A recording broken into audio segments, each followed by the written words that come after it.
The St. Kitts and Nevis Independence 41 Committee presents Conversations, Reflections and the Way Forward. This interactive discussion series provides an in-depth view of the trials and achievements of the past, as well as the accomplishments, threats, and tremendous opportunities of today and in coming years that will transform the Twin Island Federation into a model sustainable island state, serving as a beacon for all. On this edition, we discuss Guns Down, Independence Up, Securing St. Kitts and Nevis's Future. Would you stand up and see your country dying? Good afternoon, and welcome to our special edition of In Focus, as we bring you conversations, reflections, and the way forward. As we celebrate our 41st independence here in the beautiful Twin Isle Federation of St. Kitts and Nevis. I'm your host, Leah Crag-Chaderton, and I'm honored to guide you through this 7-part series of critical discussions that we need to have as we ponder and act on our nation's future. Today, we tackle a critical issue. Guns down, independence up, securing St. Kitts and Nevis's future. Our nation has faced a surge of gun violence, with 26 murders recorded so far for 2024. Most recently, we saw the tragic deaths of 2 remarkable individuals, just 48 hours apart earlier this month. Here in studio, we have with us 2 members of our police and defense force to discuss this critical issue and help us unpack it. Over the next hour, we'll hear from them as we take the time to have this conversation. Let's get started. We have with us Captain Kayode Sutton. He's the director of the Elevate program in the Federation, and Assistant Commissioner of Police, Travis Rogers. I'll let you 2 gentlemen introduce yourself briefly before we delve into the meat of the matter. Okay. All right, good afternoon, your listening audience and viewing audience. My name is Major Kayode Sutton, the director for the Elevate program. And good afternoon to all. I am Assistant Commissioner of Police, Travis Rogers, and I am a member of the Police High Command, and my responsibilities are in operations. And operations, of course, will involve our tactical units, our police stations in Division A, Traffic Department, and the likes. So I want to say thank you for having me, and I appreciate the invite. Well, you 2 are no stranger. Definitely we see your faces and hear your voices on our radio waves and television, especially ACP Travis with regards to traffic, And the Elevate program, as we've switched out from the recent alternative lifestyle program, we've seen Captain Sutton on board. Captain Sutton, everyone has been asking, what's Elevate? What does it mean? What is the program really about? And how is it different from its predecessor? The Elevate program is a transition, well, it's a program that transitioned from, was PEACE, then it was Alternative Lifestyle Pathway Program, and it's now Elevate. It has a lot more structure. Right now, there was a survey that was conducted by a consultant, and the desires of the participants was taken into account, and the program was properly laid out in a categorical manner, which entails career coaching and personal development, and also financial literacy and entrepreneurial training. So Elevate is pretty much a program for those persons within the community who would have, fell short of some of the standards required to, pursue a career, or who are at risk. So it's pretty much providing a second chance opportunities for them to, pursue a career, either learn a skill or pursue a career, or, go into and become entrepreneurs. And we have a lot of those in the program who have, decided what kind of entrepreneur skills they want to pursue, and skills, training, development, and so forth. So basically that is what Elevate is, to make this at-risk and marginalized individuals in our society, giving them a second chance to become valuable contributors to the society. And how has that been going so far? Can you share with us some of the challenges, particularly the big ones, and how, if at all, you're planning to address them? The program is going okay. We are actually, at the moment, this week, we are actually, we commenced the last cohort for the career development, coaching, and personal development, and also literacy, financial literacy training, and entrepreneurial skills development.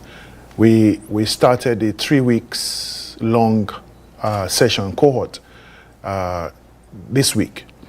And I think this is going to be the last set of individuals, participants on the program that have not been trained. As so far, we have trained, and the number of participants that have completed the training, it's about 270 persons have already concluded the training in the specific areas that I mentioned. And also on Nevis as well, all the participants on Nevis have completed the training. So by the time we finish, then we're going to move on to the next phase of the training, which is the ETE, that's Elevate Through Entrepreneurship. That is basically just catering for the desires of the participants to help them to realize their goals. It's a number of challenges that we face, but of recent, I mean, the most significant is, with the surge in, shooting incidences, some of the participants become agitative and unsure if they are able to come to the training sessions. So we ensure their safety, because life must go on. We ensure their safety and try to assure them that the sessions are going to go well, and we're going to provide the necessary safety and security for them. But they also have to desist from engaging in criminal activities, because students are going to school, and we don't have to provide police officers or soldiers to secure them all the time. Once you don't have nothing to do with you don't have any criminal intent, you should not have to worry. But we do that to ensure that the objectives of the program is realized. And I think we are realizing the objectives. You literally read my mind, because that was going to be my very next question to you, in terms of how realistic an expectation is it that the members participate in this Elevate program have actually desisted from participating in said activity that they previously engaged in, specifically because of you mentioned their fear. And as you indicated, the chances of you needing to be fearful are reduced if you're not engaging in criminal activity. Right, right. You see, nobody is guilty until the court says you're found guilty. And we try to deal with everybody based on, everybody is dealt with 100% level of respect and integrity. But the level, quickly diminishes based on, the findings, because throughout the program, you find persons who have engaged in criminal activities and the police have arrested them. And some of them have been charged. And once you are charged, then you are on suspension until the case goes to court. Even though any participant was arrested by the police and charged, the person is not guilty as yet. But we cannot continue to pay them. So they are suspended until the case goes to court. And if they are acquitted, then their situation goes to the board. And there's a committee that reviews the conditions which led the person to the charges, because sometimes you can commit an offense and you get charged by the police, but through the process, the prosecution process, something was done wrong and you are acquitted. So that does not necessarily state that you did not commit the offense in the first place. But if you get through, then it goes to the board, and then the board now decides based on the level of involvement in the process, and determine if you can come back on the program or not. And then of course we also create conditions for you, and we also try to advise other persons on the program to desist from their involvement. It's very difficult to say, well, everybody that is on the program, participants that is, are not going to be involved in criminal activities and so forth. But we do our best, the intervention and the diversions that we do. But the police, on the other hand, also do the suppression. So it's a collaborative effort. And then we also have counseling also implemented to help them deal with issues that they might be faced with, and other social services within the community that could help them. So it's a collaborative effort. It's a whole of society approach. Sometimes it's some persons are able to take advantage of the opportunities, and they come out, they get over whatever it is that they're dealing with. And some just choose to persist with the criminal pathway, and then they get in conflict with the law, and then the police do what they have to do. That being said, I'll take you back to the question, because you said a mouthful. I'm not quite sure I heard the answer in there, though, in terms of how reasonable an expectation is it for us to say that these persons are going to transition. And why I ask that is because you mentioned about payment, and I know that's a major concern of our citizenship in terms of paying these alleged former persons who engaged in criminal activity to desist from criminal activity. And there has been a lot of dissension for that. But so I again, in terms of if you're investing, and persons don't have any issue investing in the youth, investing in these at-risk persons, what they want to know is, what is the return on our investment? There's and that's a very good point. There's been significant return on investment in some of the participants. Unfortunately, we have not been able to win everybody. We have participants who have chosen to pursue education path. We have 2 young ladies who are supposed to be graduating from AVIC in September.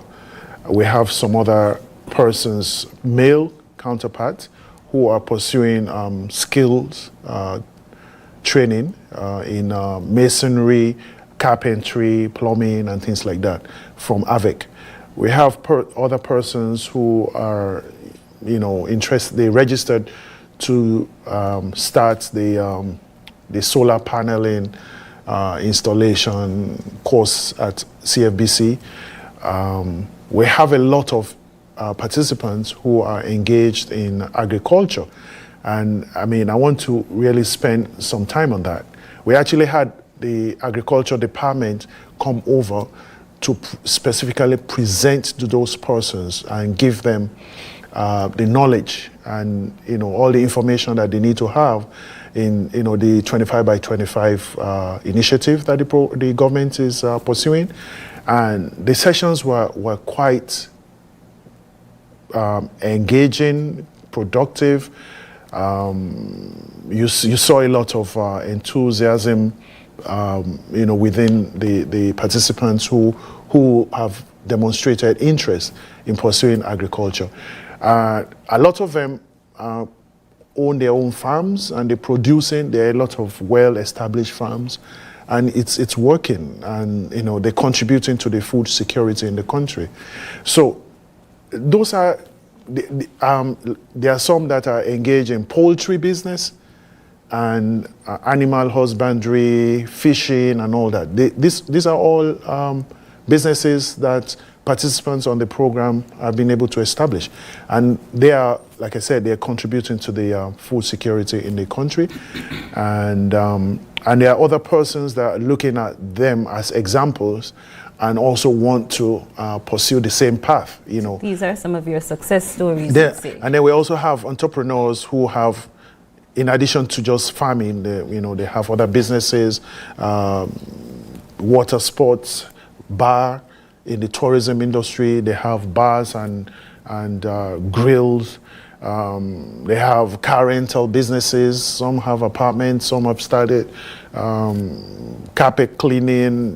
Name it. Some are painters, and they've been able to buy equipment to be able to do their business. There are electricians who have gotten soft loans and are able to buy equipment that will help them in their profession. They are getting jobs at construction sites.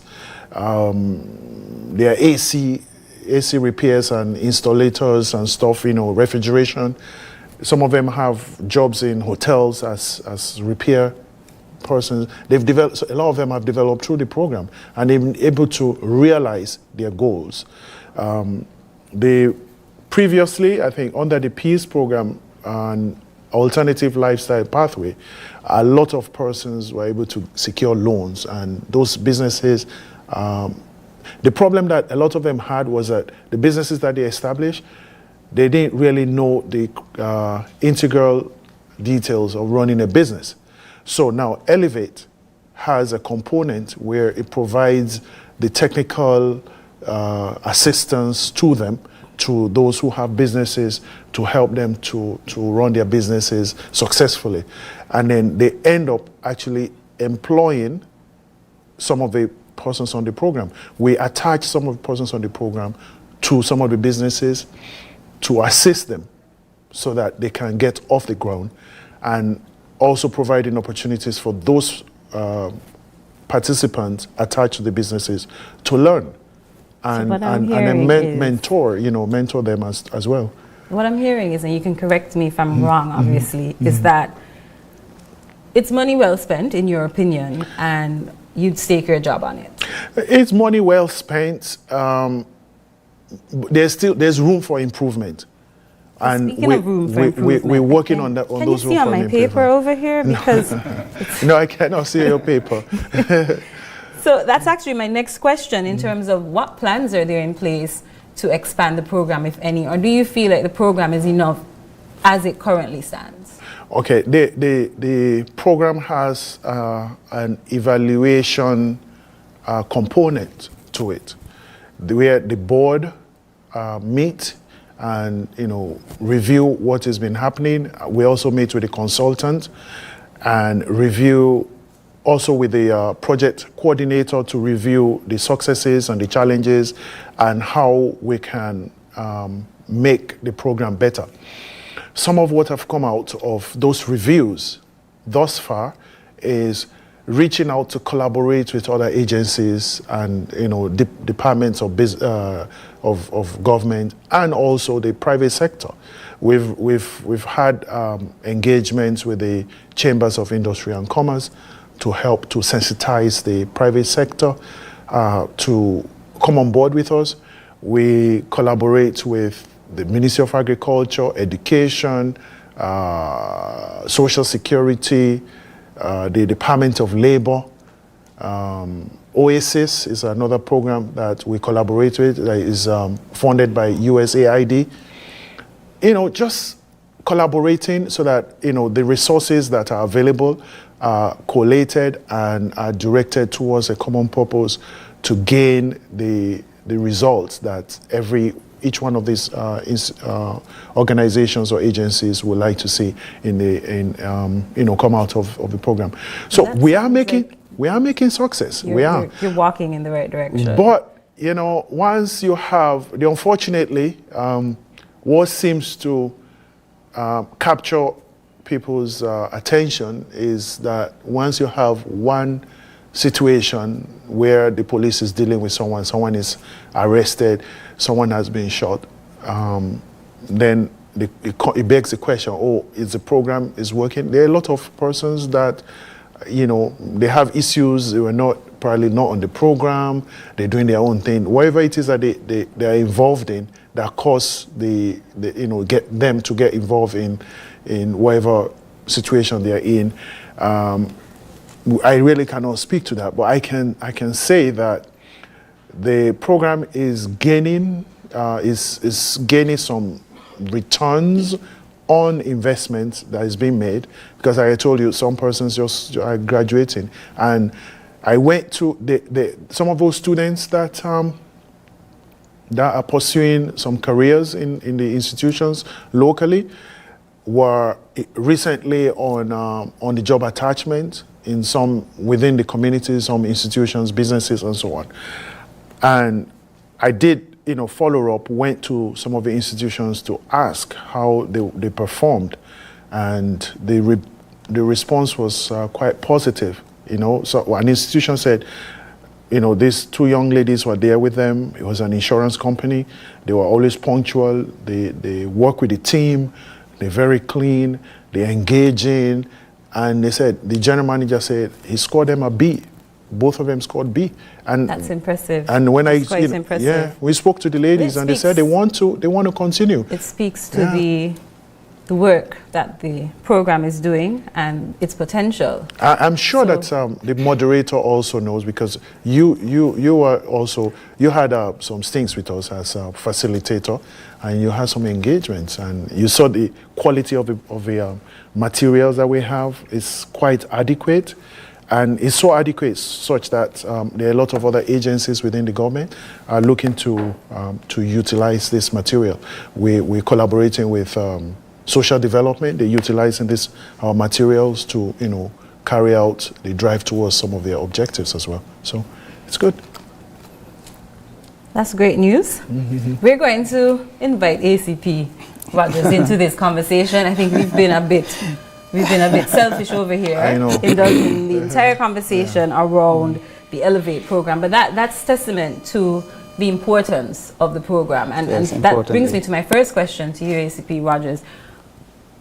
From the police end, from the suppression end, how helpful would you say, and I'm not asking you to delve into details, specifics, etc., but how helpful would you say the program has been in reducing incidents of crime that the police has to respond to? Yes, okay. I want to say thank you again, Leah, for having me. And it's an important question, and I'm happy that you probably started with Elevate, because in my presentation, I have outlined where the business of fighting crime is not solely rest on the hands of the police. and programs such as Elevate, we were asking for it so that it could aid in the reduction of crimes. And so far, it has been helping, because what we're seeing is happening here with the violence, and let's say more so the gun violence. It is actually between one group that became two. There are lots of other groups that are so-called gangs from before are involved in the Elevate program who are not involved in committing crimes. And this must have been a contributing factor, Elevate, to help in the reduction of crimes. Because if you look at it, the focus are just between two groups. You would have a group from the town that probably not involved, a group from Sunny Point probably not involved, Monkey Hill not involved. And it's testimony that these persons are being tutored, taught, trained, and advised not to involve in the commission of crimes. So, like I said, I'm welcoming that program, and it can only grow from strength to strength. Major would have said that we will not be able to capture all, but if we're able to capture some, that would go a long way. I'll come back to him. I need some statistics from him. Occupational hazard, I definitely, I'm evidence-based before I can make my determination. I like that. But law enforcement faces a series of challenges in combating crime, suppressing crime, etc. Can you give us a bit of insight as to some of the challenges you face and what steps you take to address them? Okay. Human resource is critical in any agency or department, and that is one of our major challenges. We are short on manpower, and that is critical for us. One of the other challenges that we are faced is the coming forward with information/intelligence. I want to base my presentation today on our 2023-2026 policing strategic plan, where some time ago our commissioner had outlined his 7 pillars under which we would be governed. And it's straight down the alley. And I outlined them to base my presentation. We have enhanced crime prevention initiative, community policing, road safety, human resource development, better use of technology, and ongoing collaboration with other agencies, and evidence-based policing, something that you've just said. And that's why I smiled when you said it. All right. And for us to propel our operation and our suppression, we are going on intelligence-led operations. So what we're forging is for the public to come forward with information. Because, Ms. Chaderton, when these crimes occur, they generally don't happen in front of law enforcement. They happen in front of the public, because the gang or the criminals, they're not fearful of the community. They want to get rid of someone and they commit the crimes in front.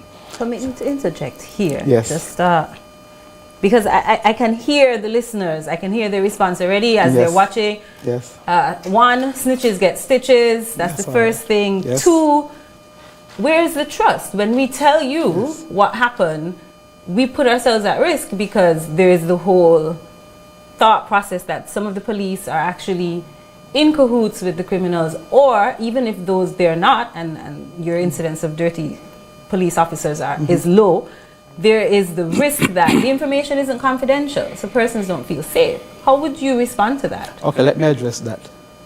In our society, some members of our communities must know at least one police officer that they can trust. It's a small society, small communities. And I am not asking for our communities to take up the phone and call 911 or 465-2241 and belch out, hey, look, it was Leah committed this crime. No.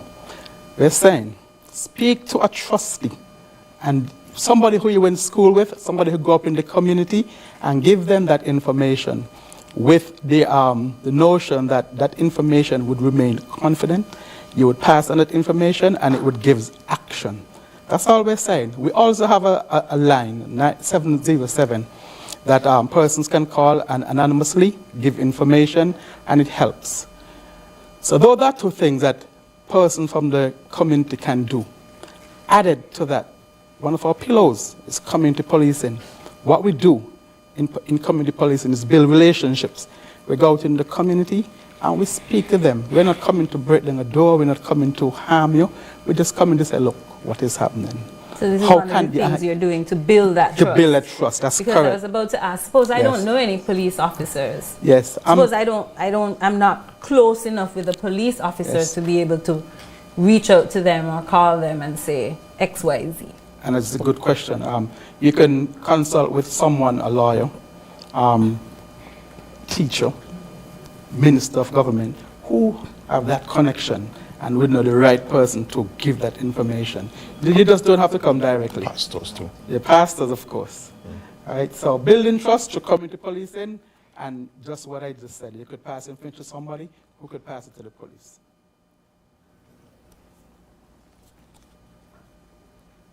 You mentioned technology, implementing technology. How helpful has that been in the enhancement of law enforcement, if at all? Yes, another good question.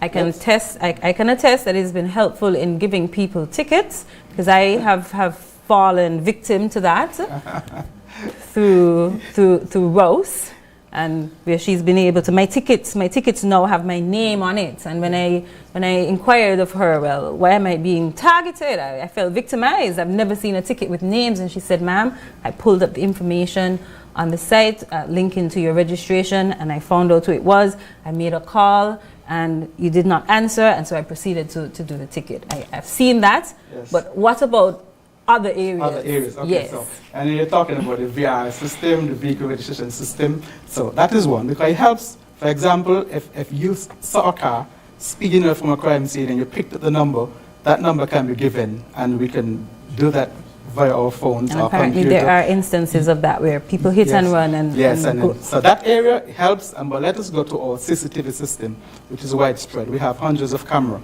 and of course it can be improved. But we have solved lots of our crimes by utilizing CCTV persons, and we have them distributed all over Bastia and in the rural side around to, I think, is Lodge. And we have another phase coming up that we would implement more cameras, because it do helps, and that is one way that we're catching our criminals, because they must drive somewhere, and these cameras are strategically placed. Ballistics. You see our crime scene, people goes to crime scene in that white outfit and collects shells from the scene and warheads, and we have our ballistic units that enhances the ability to detect what firearm that came from. Forensic, again, from our crime scene people. And those are three that really helps, for the VR system. We also have the advent of our APIS, Advanced Passenger Information System, because crimes are happening across borders, and we have the system where if you're red flagged and you go through a specific airport, let's say St. Martin can flag that person and send it to our system, so we're getting it first and quickly even before the person arrives. So those are just some, but a few that help us in our crime fighting initiative. So we have red flagged individuals locally? Yes, we have. Yes, so if there's someone who commits a crime and we want to involve or inform our borders that this person is a travel risk or for one reason or the other, then we would get in touch with the immigration, and they would put a red flag. So when that person shows up at the airport, immediately you present your passport, you put in the system, you're a red flag. The police would be informed, and then we take the necessary action. When they on entrance? Yeah, both on entrance and on leaving. So if they're red flagged on leaving, is there anything in place to deter them from leaving, determining on well, of course, if you're a red flag, you would not be able, because you have to go through the whole process at the airport. So they will notify us, and then we'll get there quickly as we can. How, you mentioned your 7 pillars. You mentioned the community policing in terms of integrating with the community. Are there any other mechanisms that you use to collaborate with other agencies, let's say Elevate or other ministries, private sector, community development, yes, societies? Of course, because like I said earlier, it's an all-society approach. And locally, we are communicating, okay, let's start with our school liaison program. We have a program where an officer is attached to the school. And you know, we have to attack things at the grassroots level. And so we have that program in place where officers are mandated or asked to go to this school, have conversation with the parents, teachers, associations, or the General Assembly, the headmaster, and so forth, and to find out what are the issues and who are the trouble persons in the school. And then we just create programs where we speak to the General Assembly, we speak to that person, we speak to parenting. Parenting plays a critical role in the reduction of crime. We have bad parenting and good parenting. For one reason or the other, we have some parents who defend their children at any cost. And if you are going to do that, you're going to see the transition of your child into gangsterism. So we do that program. We collaborate with our local agencies. St. Kitts Nevis Defense Force is our closest brother. Then we have our custom and excise. Then we have prison. And then we have immigration. Just recently, yesterday, we have reintroduced the ISSO, our Integrated Strategy Security Operations. This is where we have a meeting collectively with all agencies so we could plan ahead. And this came out of other meetings that we should introduce. It was back in there maybe the early 2000s, and it worked, and we have now commenced with that program. So we are now having everybody on board. Immigration could talk to us about people who are traveling. Prison, because critical, lots of our criminals are based in the prison, and the prison have an abundance of information that can be channeled from the prison out. There are phones that are sneaked into the prison, and there are communication of killings that are done from within the prisons. So it's important that we have them on board. Customs, there are border controls, police and defense force. So we understand the need to work collectively, collaboratively, to get this job done, and we are going to get this job done. This is local, regional. We're involved. We are, of course, partner with the RSS, and we know our Prime Minister is the chairperson for that. And we work in collaboration with them every single day. You have CARICOM in PACS. They do a lot of training for us in forensic, in passenger, and everything, drug, and you name it. Internationally, we link with our partners. Interpol, for one, we send out our information to get international warrants. We have the Drug Enforcement Administration. We have Federal Bureau of Investigation and investigations. We have the ATF, because firearms, alcohol, tobacco, and firearms. And those agencies, we have point of contacts here that collaborate with them. Like firearms that are being seized, we do analysis with them, e-tracing to determine where they came from, and most of the time our firearms are coming from the United States of America. So it's great to hear. Yes. That's actually quite a long list of collaboration. Yes. And it bodes well for the force. We'll take a short break here, and we'll be right back with our discussion with Major Sutton and ACP Rogers as we unpack the issue of gun violence.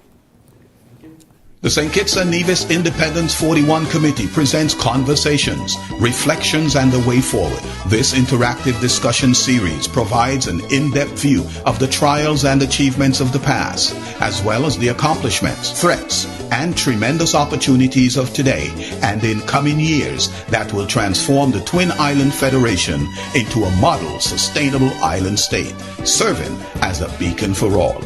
On this edition, we discuss Guns Down, Independence Up, Securing St. Kitts and Nevis's Future. Would you stand up and see your country dying? The St. Kitts and Nevis Independence 41 Committee presents Conversations, Reflections and the Way Forward. This interactive discussion series provides an in-depth view of the trials and achievements of the past, as well as the accomplishments, threats, and tremendous opportunities of today and in coming years that will transform the Twin Island Federation into a model sustainable island state, serving as a beacon for all. On this edition, we discuss Guns Down, Independence Up, Securing St. Kitts and Nevis's Future. Would you stand up The St. Kitts. Welcome back to the studio. We're here with a special edition of In Focus as we bring to you conversations, reflections, and the way forward. Here in studio with me, we have Major Sutton and ACP Rogers, and we are unpacking the topic, Guns Down, Independence Up, Securing St. Kitts and Nevis's Future. So we're back to ACP Rogers, and he's about to tell us about the strategic plans for the force as they plan to tackle especially the surge in gun violence, but crime overall. Yes. Okay, thank you again for that question.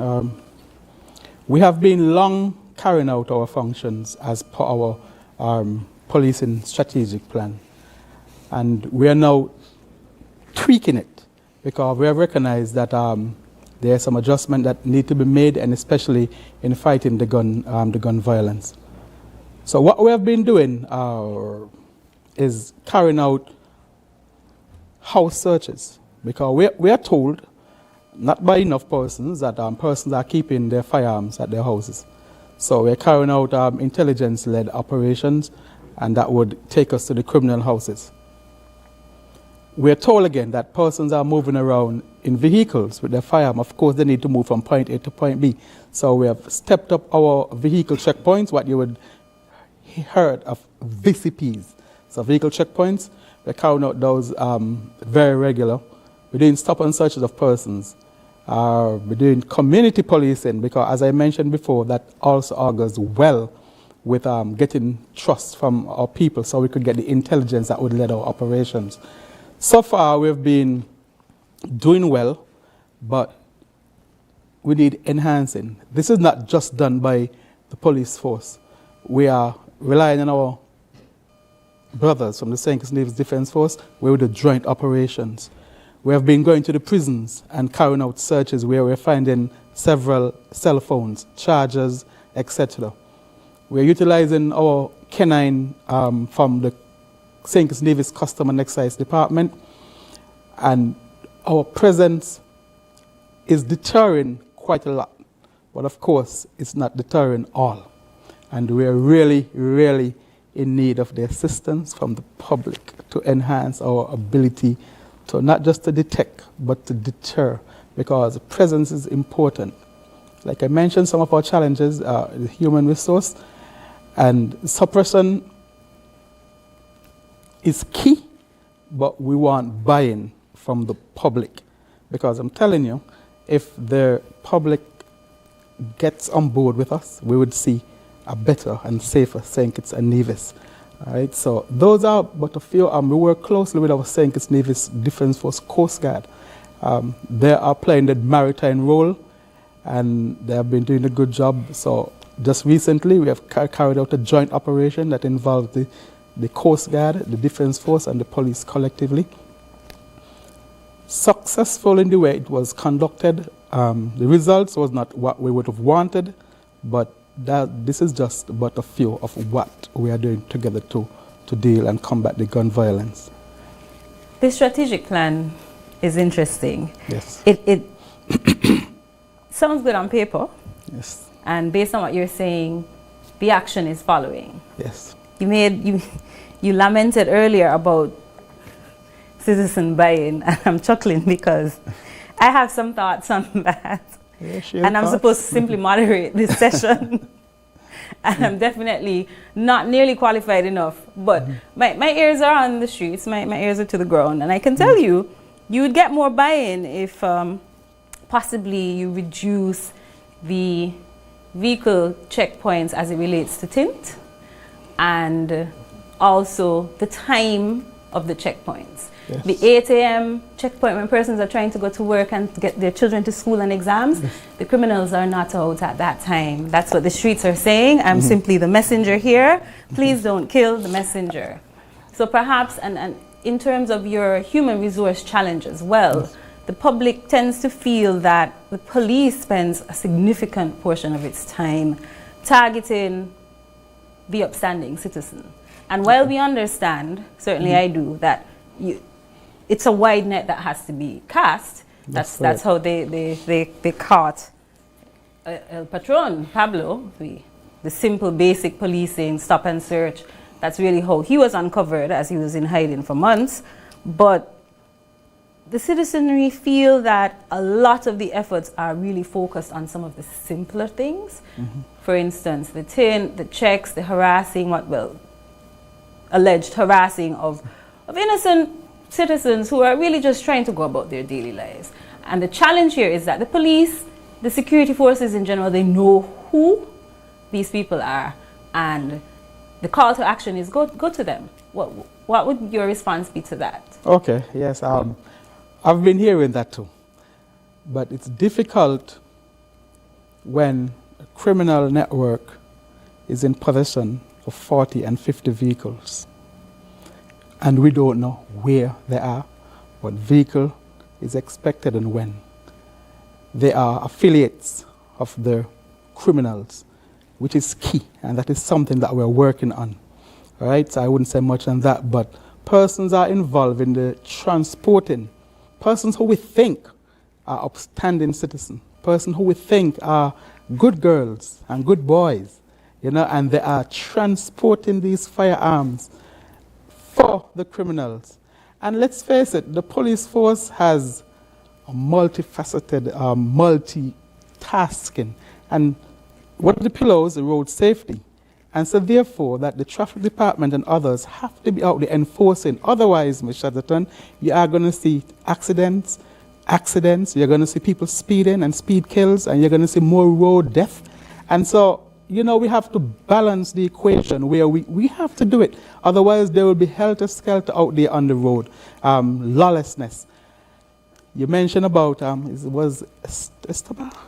Pablo Escobar, right? Who was caught in a normal traffic stop. And you would see this internationally where police are doing stop. But they just have to be a little strategic. I am with you with 8 o'clock, a little tough. And we do advise our officers, maybe they get carried away because they are really getting the job done. But 8 o'clock, I know people have to go to work and they're late and so on. But sometimes you would be surprised what the statistics shows that you get between the, and we're not out for making money, we're just for road safety. Because for the community aspect, we say you can go out, you could be, you could weigh the balance and just don't give people tickets. Just speak to them, and there are times that we do that. And the afternoon, we tend to capture because criminals tend to hide between multiple vehicles. And of course, we have intermittently VCPs. As we speak now, sometimes we have areas that are zoned off. Set of patrols in the town and the VCPs there. We call them snap VCPs. So we do it all kind of hours. But we understand the balance at 8 and 4 in the afternoon is something that we just have to do, but it would not be on an everyday basis. All right. So I just want to ask the public to bear with us, because if we don't do it, there will be another set of persons who will be complaining, oh, the buses are driving so fast, they're pulling between cars and so on. So just ask the public here just to bear with us. We're trying our best to deal with all tasking that our country can be safe. Okay, thank you for that. I see Major Sutton has just sat up. Seems like he has a lot to contribute to this discussion right now. Actually, my next question was more for both of you, but I was going to ask him to chime in as it relates to private sector contribution in reducing gun violence, promoting community safety. And I know, Major Sutton, you've seen that as it relates to the Elevate program. Most of your facilitators are from the private sector, is that correct? Yes, but the private sector could do much, much more to contribute to this scourge. Persons come out of the prison or persons drop out for whatever reason, and they are genuinely trying to redefine themselves and find themselves. They should be, rather than the society and castigating them to the side, and the private sector, the public sector, do not want to give him another chance, do not want to give him an opportunity to make a living. I think they should be reconsider. I always say, the persons that are at risk in our communities are here. They're not going anywhere. So we have to engage them, and that's what Elevate is doing, trying to help to, redefine and engage, try to help to reintegrate these persons into the society. Now, when some of them have been honest and they've gotten a skill and they want a job and they go seeking employment and they can't get employment, you know how frustrating that is. You know how hard that really is. starts a cycle And then all over recidivism. again. Yeah, recidivism. It goes back again. So Take your point. the private sector, everybody can, should come together and give people a chance, give them a second chance. Sometimes you have to give a third chance. It's to help someone, help them and be kind, to people, and so that, because everybody has needs. And that segues nicely into my next question, which was, and both of you, in as much as you have the common goal of crime prevention and suppression, you really are on different sides of the coin. And that's my question. What are your thoughts on whether or not the focus should be more on rehabilitation versus punishment, particularly for gun-related crimes? Okay, I'll take the start on this one. It's a tough... Among the youth. Among the youth. As well. Yes, bear that in mind when you're bringing your answer.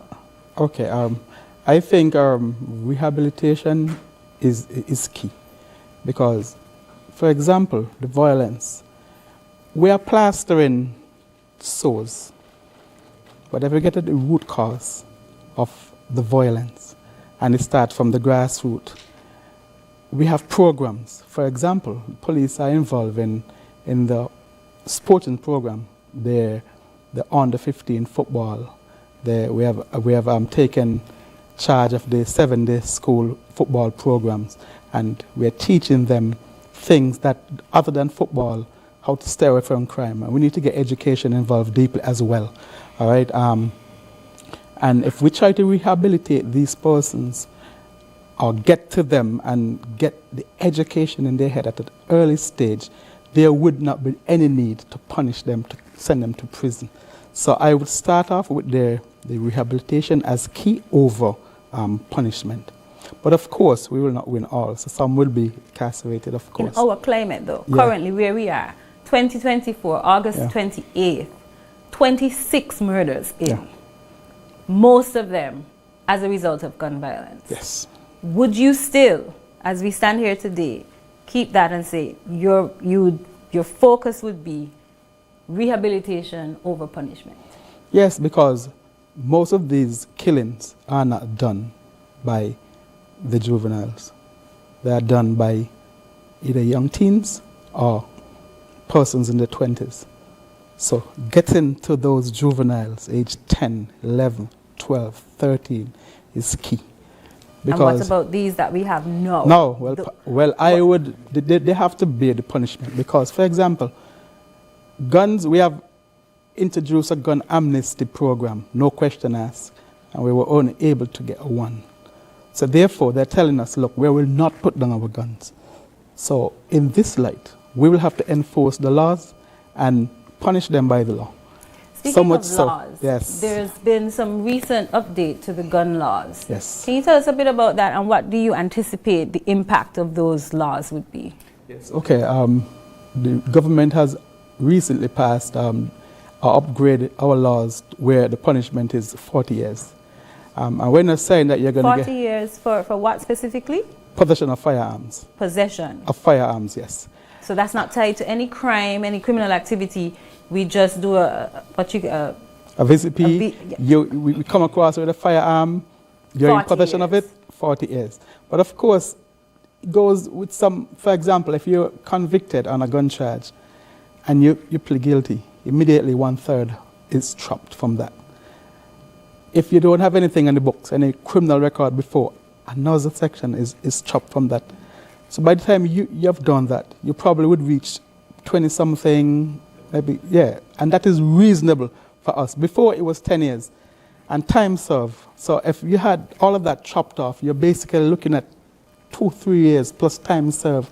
So having this at 40 years, it will send a clear message. And we always was seeking for a higher penalty, and government had took the bold step to do that.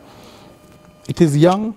We have only arrested 2 persons since that specific law has passed, and these are going through the process, and we will see what will come out of it. All right, so, but it will definitely create an impact in the future. Sorry, this is, again, occupational hazard. Yeah. Are these strict liability, this 40 year, because is it that once I have the gun on me, it doesn't matter what my defense is? I'm in possession, that is the criminal activity, that is the charge. I can't say it wasn't my gun, I can't say that I was holding it for someone, I can't say I didn't know I had it. Well, of course, everybody is presumed innocent until proven guilty.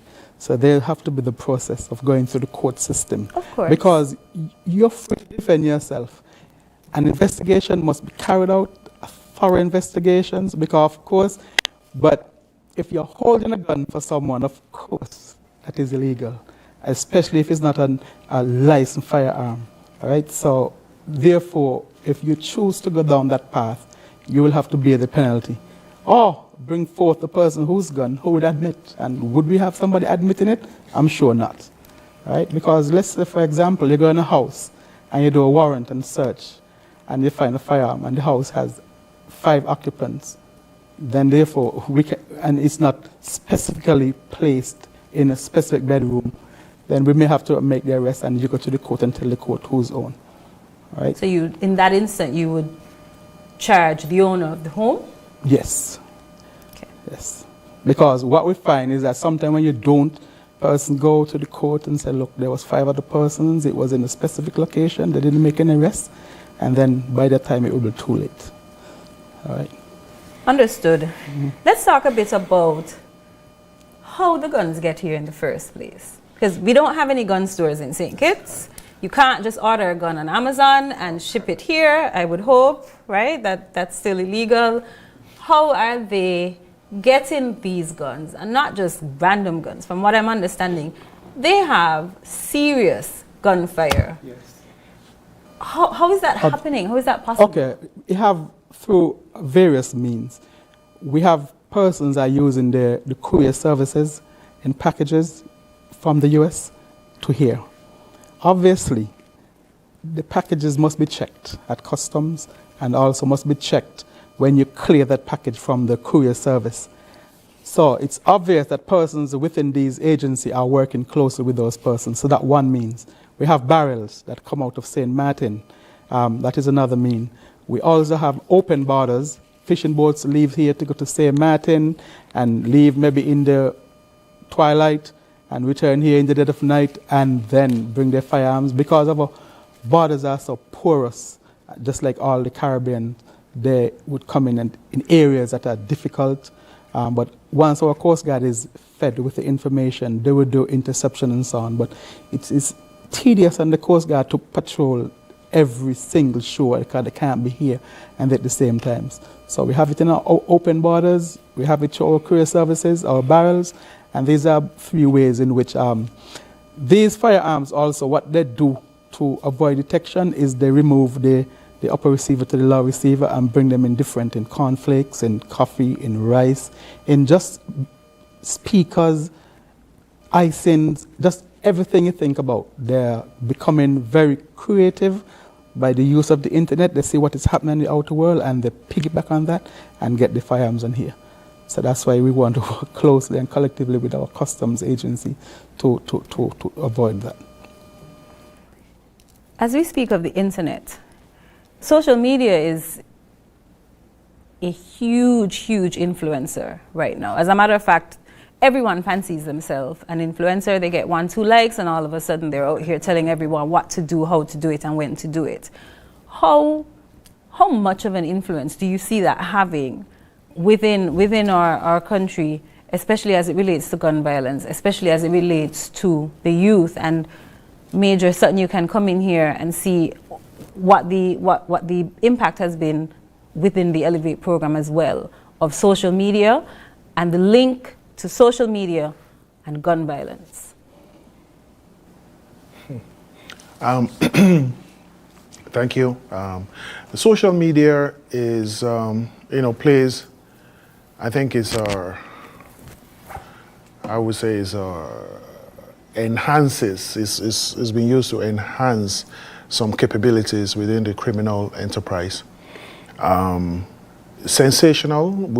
It's rather unfortunate that, the police is carrying out an investigation. There's been a shooting, and before the police gets to the scene, the videos are already out, and how insensitive we have become. I saw someone, walking on the street, and the person was like, "Man, can you see this? Can you see this, Mister? What are you all going to do about this?" and so on. And this is someone that was shot. Somebody was videoing him. You could actually see when the person took his last breath. You could see it. And, how insensitive have we become in this society? And, we're promulgating crime and violence. It's like we celebrate it. They have to, somebody falls or there's a shooting, rather than try to help the person to save a life, providing the critical assistance at that moment. What we do is we take out a cell phone, and then we send it around the world. And, it's interesting. Honestly, the society is just, social media is something else. There are a lot of times that there is an incident in St. Kitts, yeah? I do not, and somebody is confirming, wants to confirm from me, from overseas. And you haven't heard about the incident as yet? Yeah. I haven't heard about it. So, yes, there's a good and the bad, but it seems like we stick with the bad with the social media. Why don't we utilize the social media for the good that it can create? There are persons of late, I think it was last week, I received an ad for a farmer that has a lot of watermelon. And they say help him. Well. That's a good one. That's a good one. Okay, if you want to buy watermelon, then you know where to get it. You might even be able to strike a deal, since the gentleman has a lot of watermelon that he wants to get rid of. So the social media, I think the control has to, we just have to apply control.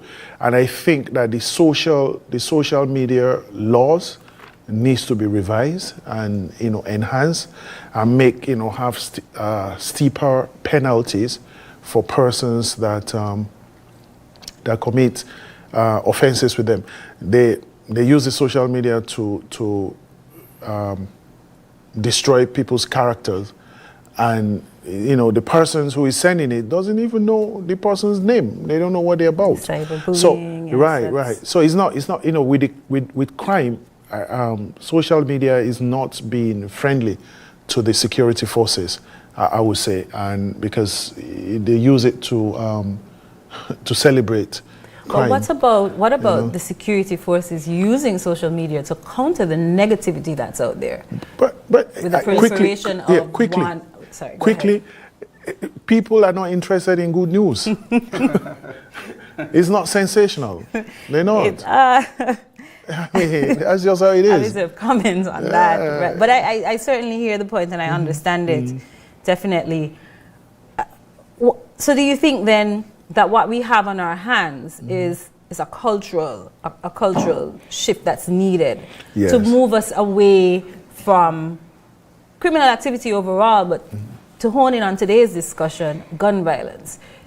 What do we think? What types of interventions do we think will help generate that cultural shift? How do we pull persons away from thinking, hey, guns are cool, being involved in gun violence is the in thing, and how do we shift them? As a young child, I know we've spoken about getting the juveniles, getting in at the grassroots, shifting their mentality then, but what about the grown-ups? What about the older teens, those who've already created that sense of grandeur that comes with having a gun, that comes with threatening people with your gun and that sort of thing? how do we counter that? And not, when I say we, I don't mean me, Leah, Nerissa, Kimberly, Crag-Chaderton II. I mean, what plan does the security forces have to counter that cultural root that glorifies criminal activity, particularly gun violence? Well, I think more programs are needed, widespread. It takes more than just one person to raise a child in a community, and I think that all persons need to really get on board here. Ministry of Education, Social Welfare, the Christian Council, government of course are on board, private sector, the Chamber of Industry and Commerce. We all need to come together and create programs for the seasoned criminal and have alternatives. Because let's say it's not gun violence, but it's theft. Why are you stealing? Is it poverty?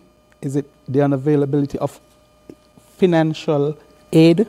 And then if we could get programs to help in that aspect, then we would eliminate the fact that you're going to have to go in a store and steal.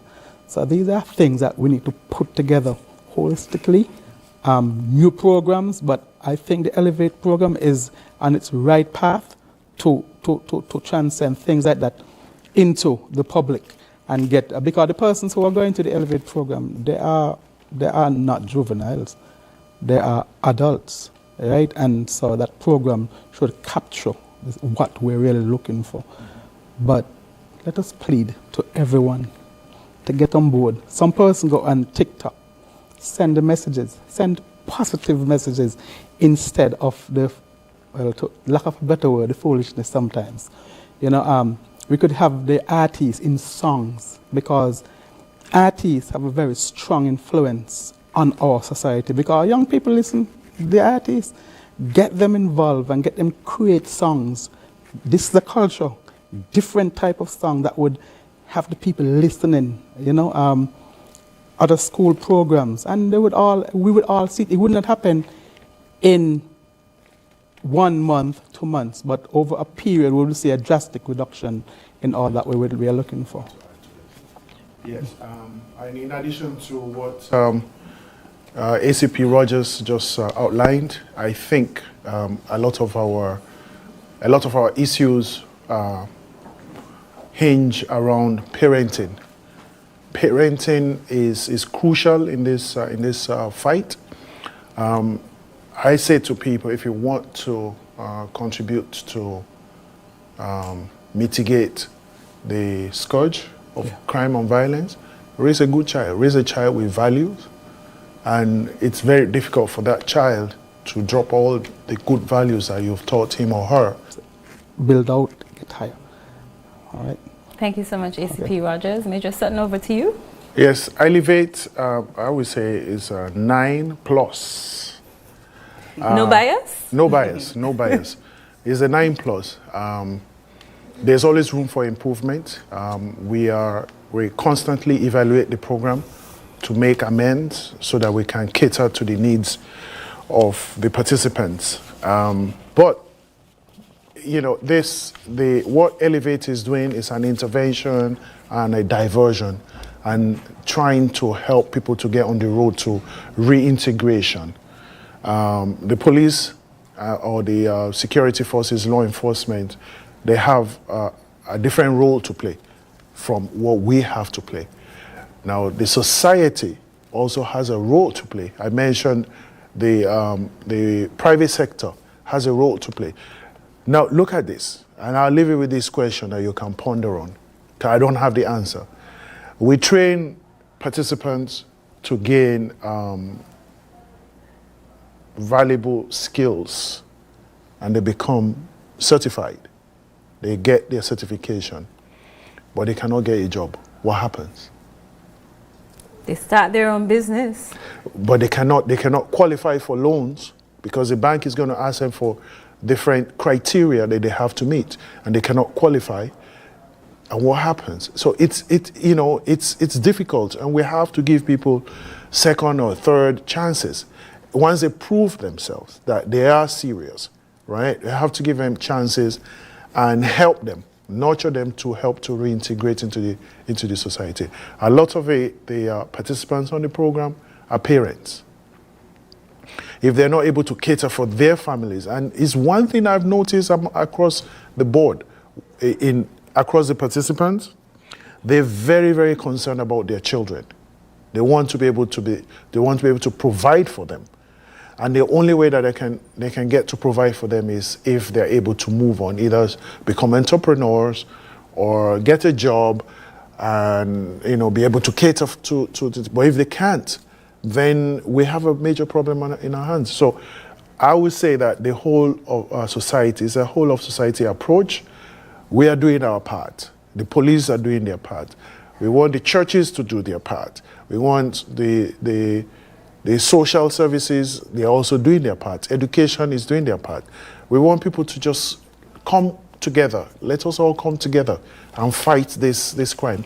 I do not believe that the problems that we have in St. Kitts and Nevis, as it relates to gun and crime and violence, the solution is going to come from overseas.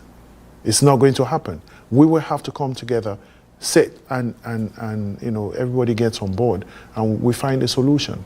Rather than going on the social media, going on the air and calling down what people are doing, at least see the good in it. Don't just, if you cannot